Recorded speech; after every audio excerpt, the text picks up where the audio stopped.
Greetings and salutations, friends, and welcome back to the TeamIslas podcast, episode 24. My name is Doug Bush, and today I'm joined by Patricia Islas and Zach Scheer. And this is the podcast for anyone looking to better themselves in percussion education. How to handle staff change. It happens. People move from school to school all the time in this gig. So what are the things that you can do as a director of percussion to help with finding the next great staff member for your program? Because at the end of the day, it's not what you're doing, but who you're doing it with. We're going to go chronologically here. We're going to start from the moment you hear that there could be a staff change through actually the first 6 months or so working with this new staff member.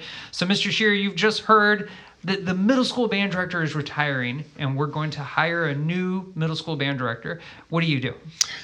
First thing I would do, and actually we didn't talk about this in our little green room conversation here, but I think it's important to honor the person who's leaving. Yes, 100%. I think all too often, and I've experienced this myself. I've experienced this with people I'm close to. Like the second you announce you're leaving, it's like you don't exist anymore, you know? Yeah. And I mean, to a certain extent, like you're on your way out, so okay. But I do think it's important to honor someone who has done a lot of good work with you. And that can take a lot of different forms. That's not the primary purpose of our conversation today, but I think that's a good thing to do. Just personally, professionally, sets a good example for the students and makes your educational environment somewhere hopefully that new person is even more excited to come be a part of because the way the old person was treated. But when it comes to hiring a new person, the first thing that I'm going to define for myself is what am I trying to achieve with my involvement in this hiring process? Am I trying to be the very best advocate I can be for the competitive success of the band? If so, then there's a certain profile that I'm looking for the new director that's coming in. Am I trying to find someone who my number one goal is to find someone I really, really like to work with this person? Then maybe I'm going to start calling my friends. Am I trying to find someone who is the absolute best fit for my goals for the percussion program? I think you need to, and this is all going to be very context specific, but you need to ask yourself, you need to be able to answer probably in one sentence or less, what is my goal in this hiring process? I think that's first. Everything else we're going to talk about is kind of downstream of that. Your involvement in the hiring process, what you're advocating for, what you're looking for on resumes. All those things are secondary to what you're trying to achieve with your involvement in the hiring process. Mm-hmm. I know one of the things that Ms. Islas has done, as part of the hiring process at Capel, we're obviously only involved at a very low level. Like this might be like a percussion director, assistant percussion director, or something like that. But, very quickly, as soon as you start to get these names and resumes, you go to YouTube. Do they have a YouTube channel? What kind of things do they have that you can listen to and check out, right? But then you're reaching out to any people that might also know this person and professionals. And the funny thing is I've heard of this going both ways, meaning Leroy Jenkins has applied for the job, right? And I reach out to my good friend, Mr. Y, and I respect Mr. Y. I admire Mr. Y. Maybe I've worked with him. He's done good work. Hey, what do you know about Leroy Jenkins? Oh, I love Leroy, blah, blah, blah. All these good things to say about. Inverse. Here's Mr. X. I have not a big fan of Mr. X. He doesn't do great work. You know what I mean? Maybe, I don't really value that opinion. Mr. X, loves Billy McJoe. Billy McJoe's great and wonderful. And I've heard situations where then people have been like, oh, I'm hesitant now to kind of like want to throw support behind this person because of what other people, right, that I respect or don't in the activity have said about it, and vice versa. Yeah. I think in all things, and in that situation you just described is kind of what makes me think that, or what makes me think this. Like, once I've decided what I'm going for, whatever it is, that's up to you. My policy is going to be to get as involved as possible and ask for forgiveness rather than permission, kind of in all things, right? So like in that scenario, Mr. Bush, would I call someone who knows Leroy Jenkins and ask about him? Yes. But actually, maybe first I would just call Leroy. So I was in this exact scenario at Coppell. It wasn't a middle school director; it was a high school head director, and we were hiring someone new. And I was not like top man on the totem pole at all here, right? I was just the percussion director. The admin, they barely even knew my name, right? But I didn't really ask anyone. I just started picking up the phone and calling people that I wanted. It was like, man, what's the dream list of people I could work with? And I just started calling them. And I didn't even know if they were interested in the job or if they even knew who I was, or knew that the job was open. The job actually, I don't think was actually open at this point, It was that early. Yeah. I mean, it was like, I knew. The kids maybe didn't even know, This actually, I know what time of year it was because it must have been like February because at TMEA, there was a person who I knew I wanted them to apply, and I just went up to them literally on the street outside the convention center. That sounds like Mr. Scheer to me. And I just said, hey, the job at Coppell is going to be opening. I would love to have a conversation with you about it. That's it. Mm-hmm. And they just kind of stared at me like, what? But then we ended up meeting later and talking about that. Mm-hmm. So I would say do not hesitate to pick up the phone. Don't email, don't call, don't text. Pick up the phone and call and just say, I'd love to have a conversation with you about this. Mm-hmm. In those conversations, I can think of 3 or 4 that were just really very, very revealing. There were a couple I had that at the end of the conversation, I knew, hey, you know what? This person is definitely not my first choice. Mm-hmm. And that's not like, they might be wonderful, but again, I made a decision about what I was trying to get out of this hire, and that person just did not align with that. Mm-hmm. And that's good to know. That helps me whittle down the list, right? There were other people that I picked up the phone and called I wasn't sure about, and they said things that really surprised me in a positive way. Yeah. And I think that's great, you know? So I would be pretty, I don't know if aggressive is the right word, but I would be pretty proactive is probably the word. Yeah. Absolutely. About getting out there and just talking to people. Yeah. Mr. Scheer, what if I am maybe new to the staff myself or a younger teacher and I don't know a lot of people? Or I'm tired and I don't have the time that you're talking about that we require to sink into a project of this magnitude? Great question, Miss Islas. I think, so first of all, I'll say first, if you just feel like you're new and you're inexperienced, I think it helps to think of yourself as the position, not as you personally. Like, I'm the percussion director here. I'm doing the job that a percussion director does. I'm advocating for percussion. Think of yourself as the job, not the person. That's number one. Like, even if it's your first year, as the percussion director, you have some responsibility in this process. Mm-hmm. But number two, if you're just overwhelmed and you're tired and you're just like, I don't know that I really want to start calling people at 7:00 at night. I think there's a lot that can be done and should be done internally, especially if you cannot get a seat in the interview, which I think you can try. We can talk about that in a minute. But let's say you can't. I think you can do a lot of work, and this can be done during the school day, to talk to the people who are the decision makers. I think there's a very good chance that if these are non-musical people like principals or admin, they can look at 2 resumes that say very different things to us as music educators, but they just might not, they don't know that these resumes do very different things, right? I can make a resume saying I got first place at all these competitions. Mm-hmm.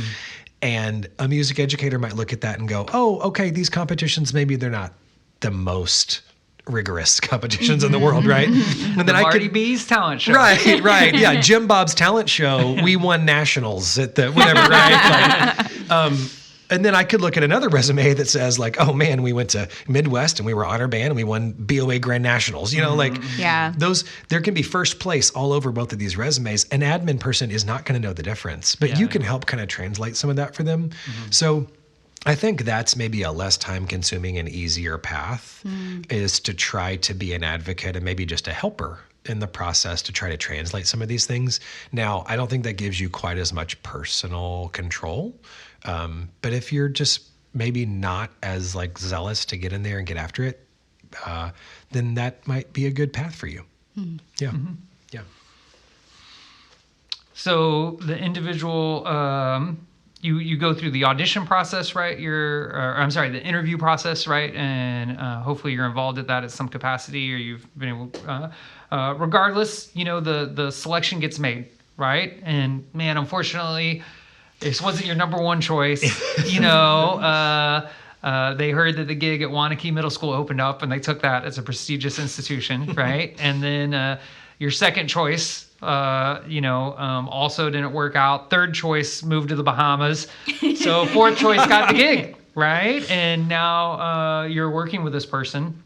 What's the next step here? So the decision has been made. We're going Leroy Jenkins. What do you do? I think the next step, the second you find out who this new person is reach out to them, right? There's going to be an opportunity somewhere along the road that you will be introduced to them or meet them. Obviously at some point they're going to be on your team.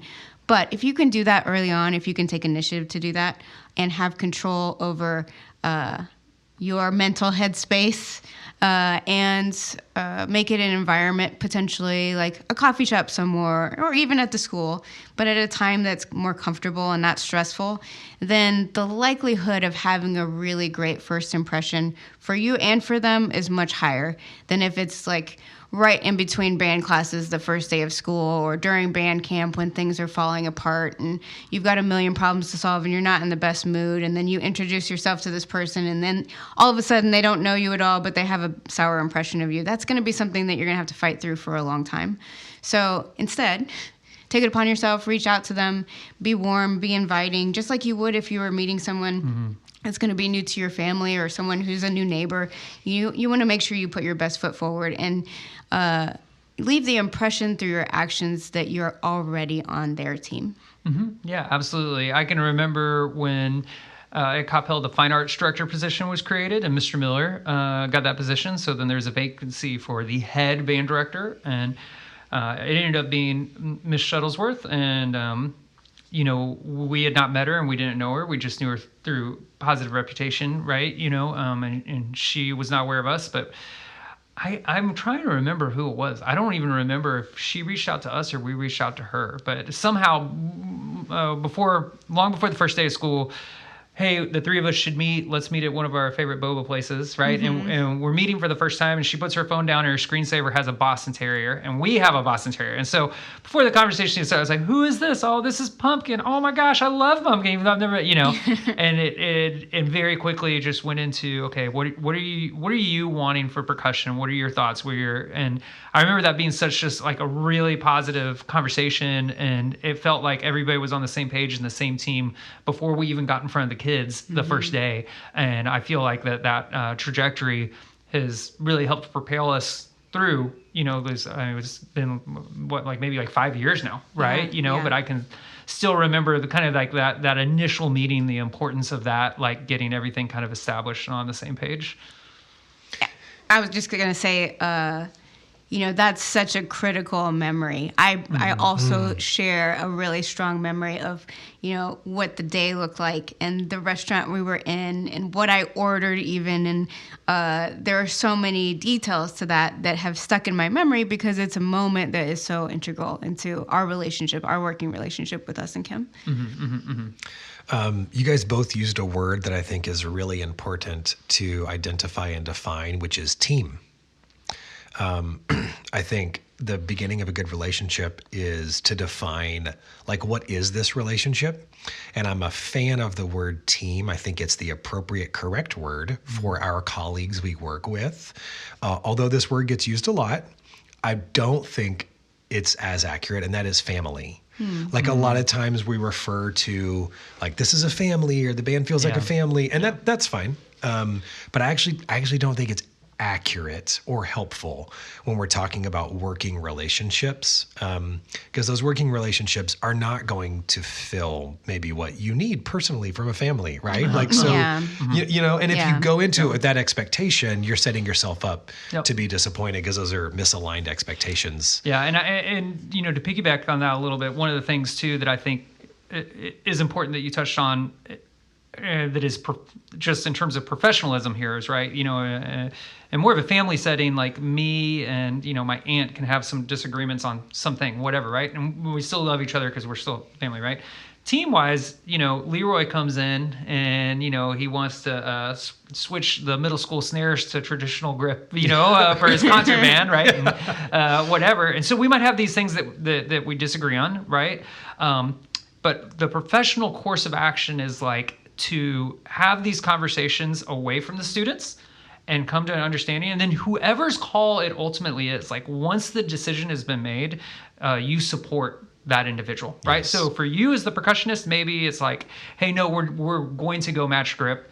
I'm not telling, I'm not getting in with like the music selection for the concert program or the reeds that the clarinets are, but again, this is my job, right? And this is what I was hired for, and this is, a through line through the whole thing, right?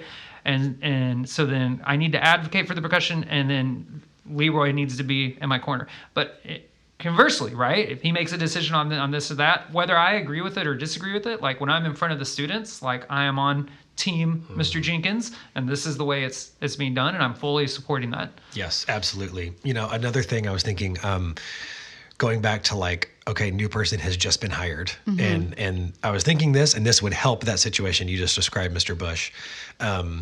Yes, I'm going to reach out to them. I'm going to try to get to know them in a professional way.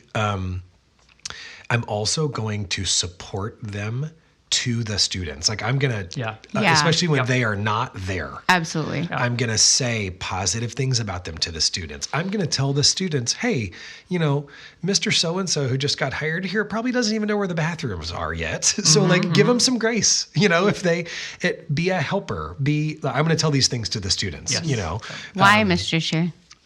Why? Yeah. Why is it worth my time? Why is it worth my effort? Oh, to do that for that new person. Yeah. Okay. Number one, that's what you would want if it were you. Number two, I think it sets a good example for the students. Yes. We're always talking as band directors about how really, we're teaching band, but we're actually just teaching these life skills and things like that. Yep. Well, here's a good example of how to do that. Number three, if I'm just going to get real practical here, if we're trying to maybe you are a program that's really trying to win some trophies and stuff, well, then I need this new person to get in and get with the program as quick as possible.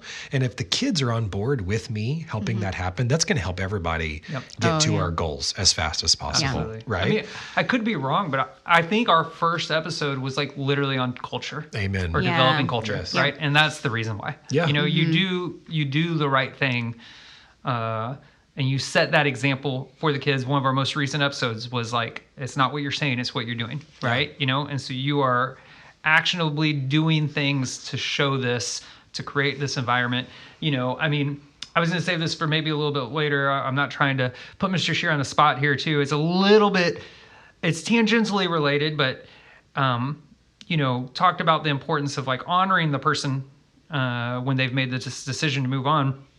I think, Miss Islas and I, a lot of younger people might only associate us with Coppell, but over half of our career was with several schools in the area, with several different educators, several different levels of success, however you view success, right? And they were all wonderful learning experiences. So we have seen a lot of turnover where maybe someone has developed a really strong percussion program and won a bunch for 3-4 years, and then they leave, right? And the new person has to come in. But Miss Islas and I are still there, so we've seen that, right? And Mr. Scheer did such an incredible job of the students were, of course, heartbroken to lose such a great educator, but he did such an incredible job setting up for the new person, for Miss Chernow when she came in. Hey, this is how you're going to continue with rehearsal. This is the standard. She's going to change some things, and you're not going to fight her on those changes. She's the right person for the job. That's why she has the job, so on and so forth. And then beyond that, I remember how much you empowered Miss Chernow, and I can remember with Mr. Reberg, same thing with Mr. Lebrecht, of just she would reach out with all these questions, and you were always there, and that made that helped maintain such a positive, strong culture for all of us that were still involved. And I mean, the results they speak for themselves. But I mean, I can remember when Miss Chernow first got there. I mean, she was working with a drum corps at the time, even, but she was just flabbergasted how well the kids rehearsed, how well behaved they were, how well the equipment was taken care of, like all these things. She was just like, I've just never been in front of a program like this before, right? Yeah. And it very, very, very easily can be soured. It could very easily go the opposite direction, right? So I think that's culturally something to be mindful of in these situations of staff change. Thank you for that, Mr. Bush. I have to give credit where credit is due, because this is another podcast, but there's something to be said here about having a mentor and learning from people who have done things before you. I had a great example earlier at Capel when Scott Mason left. He was the head director, and he was sick and had to step down, and Jerry Miller came in. Mm-hmm. But I'll never forget Mr. Mason at the band banquet, in May, when he knew he was leaving and we knew Jerry was coming in, almost as only he can do, almost kind of chewing out the band, kind of at the band banquet, but about almost kind of chewing them out about how well they need to treat the new guy, you know? And it was better. It was you better treat him. And when he does something different than me, he's probably right and I'm wrong, you know? And it's and so I had a great example of how to do that. And a couple other things here. We talked about support them with the students. Also, I think just with you and them personally, maybe when you meet them at the coffee shop, Miss Islas talked about, just I think in any new relationship, a phrase, I didn't come up with this, but try to be a there you are instead of here I am person, right? So when I meet this new person, my goal, my focus in my conversations with them is them. Yeah. Listen. Listen. Absolutely. Ask some questions about them. Try to keep track. I try to do this sometimes and it's scary. Try to keep track of how many times you say I or me. And you'll hear yourself say that a lot. That's good. You'll hear yourself say that a lot. Yeah. I'm scared that I even have to mention it, but with working with younger people, I do put the phone away. Oh my gosh! Yes. Do not be checking notifications or silence the watch or whatever. You might not realize it. It might seem just like a nothing thing, but anytime you look at your watch or your phone in a conversation, especially if it's one-on-one, you are directly telling the other person they are not important. Yeah. Yep. And that's the last thing you want to do if you're trying to build a positive relationship with someone. Yeah. Literally every interaction with this person will be building a positive relationship or the opposite, right? I think another just good thing to do, to keep in mind all the time, is stay in your lane. Stay in your lane. Again, same scenario when Jerry Miller and Adrian Caswell came to Capel. They had a thing they had done at Wakeland that was a very Wakeland thing that was different from what had been going on at Capel. And more power to them. They did their thing very well. They came to Capel and they started changing some things, as they should, because it's their program now. I remember a conversation with them one time where they were kind of explaining their thought process on a certain thing, and it was almost the exact opposite of what my thought process would be. But it was not an area where it was not my lane, right? And I was like, great, cool. That's, you guys go for it, and you have my support. Absolutely. There were other times later on where we might have had a professional disagreement about something that was in my lane. And I felt like I was able to have a much more effective position advocating for what I wanted to do, because I didn't come in there and fight on other things that were not pertinent to me, you know? So I think it, you don't want to be the band director who cries wolf, who is out there trying to fight over every single thing. Then you're just not going to get listened to, So I think that's important. And I will say, when it comes to listening and gathering information and then thinking very carefully about what to say and when to say it, Miss Islas, you are the master of this. I say this with love, almost to the point that after so many years, I'm careful what I say. I'm she's going to use it. She's going to use that against me later on, But I can think of so many times, actually, Patricia, that it's such a pleasure to work with you, because you do listen so well, and then you obviously think for a long time and very well about what you want to say and how you want to say it. Number one, so it's effective, but number two, so it is like kind. And even when you come in hard on some things, which you've come in hard on some things on me before, but like it's professional and it's kind and it's well thought out and it's at the right time. Yeah. And I think it's not emotionally driven. No, it's not. That's the tactic of listening is you're going to learn so much more about the situation if you just stop and not spend time thinking about what you're going to say next. That's not listening. If you actually truly engage in what the other person is saying and also try to empathize with the position that they're in, especially if you disagree or you have an opinion that's different than what theirs is, listen to what they're saying, think about maybe why they're saying it, and then make sure that you give yourself some time to react and ensure that it's not coming from an emotional place. So many people will have a gut reaction to something that's said from someone else on their team, and there's a lot of stress around it, and they're tired, and then they will just immediately like lash out or be really aggressive. And in hindsight, they probably wouldn't have said it that way or in that tone, or I can see where the other person was coming from. You know, if you just stop and listen for a minute, you might get to that realization before it even ever happens. And so then the interaction can be so much more collaborative than offensive. Yeah. I would also add, we said this earlier before we started recording, but like we teach band. There are no emergencies or tragedies. Yes, absolutely. We teach band. No one is going to get hurt. No one's going to die. This is not surgery. No one's going to bleed out if we make a mistake. The plane will not crash. Right.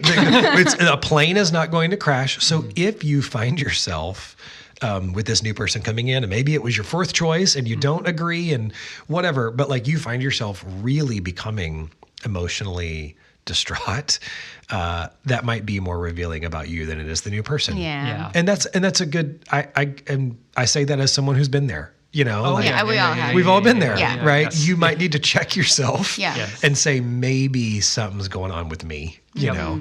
I could not agree more. Yeah. Yeah, I have a very, very, very, very bad habit, and maybe some of our listeners will be able to relate of what I believe Jocko Willink calls Mikey and the Dragon. If you haven't read that children's book, I highly, highly recommend it. But this concept of like, I will doomsday the worst scenarios. It's like, oh no, we're losing this middle school director. Oh my gosh, this other guy's gonna get the gig, and he's gonna run. I'm never gonna be able to order a Remo head again for the rest of my life. It's all Aquarians for now, or what, you know what I mean? Like, I build up these fictitious negative scenarios and then try to, as opposed to like Miss Islas is saying, like kind of detaching, right? Focusing on the things that are within my control, and then addressing things for how they actually are in the moment, as opposed to having them colored with all these preconceived notions. Right? Yeah. I'll just add one more for the sneaky percussion directors out there that are really trying to get something going. I have gotten away with more in my career. The times I've gotten away with the most are when there was potentially a head director change. Head directors, please stop listening at this point. But like, if there was like maybe some like equipment that I wanted to switch out, or some extra money that I wanted to spend, or some shenanigans of I wanted to do some extra rehearsals or whatever, and that head director's on their way out, boy, I was getting in there, Yeah. So again, if anyone repeats this, I'll deny it. But I think that's also just a little bit of an opportunity if you're one of the more sneaky percussion directors to get in there. And also the new person, I'll just say this and then I'll stop. The new person doesn't know what the expectations were. So maybe, again, if you're a percussion director trying to do some things, you can kind of take a couple steps forward without being noticed. Absolutely. On your control or whatever. And as people that have been on both sides of that, seen this occur, like, the inverse is true too. That if you are a newly hired percussion person, right? If you don't spend the money, it will be spent on something else. Yep. Mm-hmm. If you do not come in and advocate for these things, you will lose these things, right? So yeah, I think that's a really good Really good point. Hey, thanks for hanging with us today, friends. If you have any questions for the podcast, please send them to teamislas@gmail.com. That's TeamIslas, TeamIslas @gmail.com. Shout out to all the great percussion companies that support Team Islas. That's Mapex Majestic Percussion, Dynasty Percussion, Remo Drumheads, ProMark Sticks and Mallets, Sabian Cymbals, Beetle Percussion, and Lot Riot Apparel. A special shout out to one of the greatest teachers in humans I've ever known, was Kristen Solon. She's the better half of Team Solon. Sorry, Josh. And the person that gave us the idea for this podcast. I often think of the creative and compassionate methods that she has used with her students when I'm stuck on how to solve problems with my own students. If you're listening, Kristen, we're so thankful for your friendship and your gifts as a teacher. If you play Funky Fat off of the left with your feet while hiring a new assistant middle school band director, then leave us a 5-star review. Remember, friends, step 1 is timing, step 2 is sound, and step 3 is subscribing to the Team Islas podcast.